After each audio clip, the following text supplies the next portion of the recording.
Morning বা শুভ সকাল সকল বন্ধুদের উদ্দেশ্যে বলছি। বন্ধু, আমি রাস্তা দিয়ে একটু জমির দিকে যাচ্ছিলাম, তো ছোট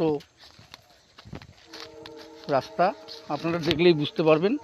যেতে একটু এরকম ওরকম নড়ানড়ি করতে হচ্ছে, একদম ছোট রাস্তা। পেছনে আবার ট্রেন যাচ্ছে, তো কিন্তু ট্রেনটা দেখা যাচ্ছে না, শব্দটা হয়তো আপনারা পাচ্ছেন। ট্রেনটা দেখাতে গেলে অনেক দূর, কিন্তু সূর্যটা ওখানে আছে, তার জন্য দেখাতে পাচ্ছি না। সকাল সকাল মাত্র সূর্যটা উঠেছিল, তার জন্য বন্ধু দেখাতে পাচ্ছি না। তবে আপনারা আজকের চারিপাশের পরিবেশটা কীরকম একটু পারলে পরে যদি ভালো লেগে থাকে অবশ্যই কমেন্টে জানাবেন।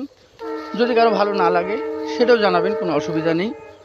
তাহলে চেষ্টা করব পরবর্তীতে আপনার কথা শুনে কোনো দিকে যদি ভুলভ্রান্তি হয়ে থাকে সেটা ঠিক করার জন্য। তবে বন্ধু, সকলকে সকলের পাশে দাঁড়াতে হবে। অসংখ্য ধন্যবাদ আমার প্রাণপ্রিয় সকল বন্ধুদেরকে। সকলেই সুস্থ থাকুন।